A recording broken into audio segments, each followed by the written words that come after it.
तो आज हम सुनते हैं कि अपने मन को और अपने जीवन को कैसे एक नई दिशा दें। ज़्यादा करके हम इस बात से दुखी होते हैं कि लोग हमारे बारे में क्या कहते हैं या फिर लोग हमारी बुराई क्यों करते हैं।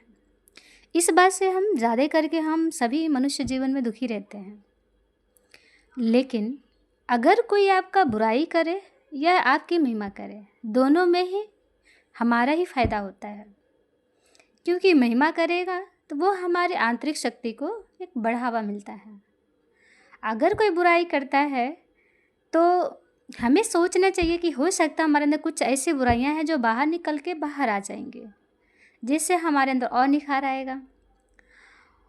अगर बुराई कोई करता भी है तो कोई बात नहीं, करने दीजिए। जिसके मन में जो भरा है वही बाहर निकलता है।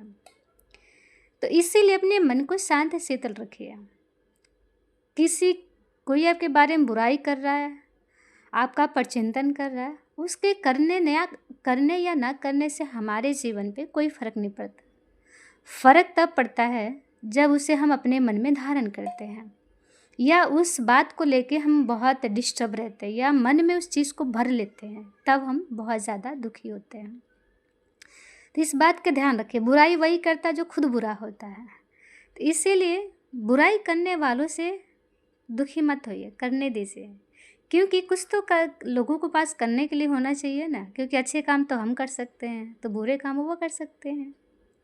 तो इसीलिए ज़िंदगी को मुस्कुरा के जिए। कोई बुरा करता है या बुराई करता है तो बुराई करने वालों पर ध्यान ना दें, क्योंकि जब उन पर हम ध्यान रखेंगे ना तो हमारा खुद पर और परमात्मा से ध्यान ऑटोमेटिक हट जाएगा। तो इसीलिए इस बात का हमें बहुत अटेंशन होना चाहिए कि हम कितना खुद पर ध्यान देते हैं या हम परमात्मा पर कितना ध्यान देते हैं। जब बुराई करने वाले पर ध्यान देते हैं तो वो बुराई एनर्जी हमारे अंदर आने लगती है। तो हमें बुराई ना सुनकर ना देखकर हमें स्वयं के अंदर का परिवर्तन की शक्ति को जागृत करना चाहिए, ताकि हम स्वयं का परिवर्तन करके हम एक स्व उन्नति कर सकें और अपना जीवन सर्वश्रेष्ठ बना सकें। क्योंकि इस मन में हमें शब्द कैसे रखने, वो हमें ध्यान रखना चाहिए। ये मन परमात्मा का दिव्य सौगात है मनुष्य जीवन के लिए। तो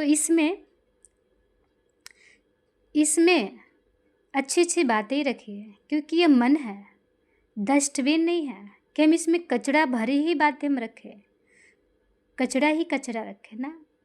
इसमें हम परमात्मा की बातें, ज्ञान की बातें, समझ की बातें, भला करने की बातें, कल्याण की बातें, इन सभी को हम रख सकते हैं, जिससे फिर हम खुद का भी कल्याण कर सकते हैं, औरों का भी, अपना भी भला कर सकते हैं, औरों का भी।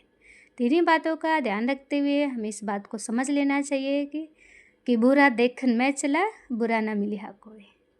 जो बुरा खुद में देखा, हमसे बुरा ना कोई। तो इसीलिए हमें दूसरों को ना देख करके स्वयं को देखना है और परमात्मा को देखना है।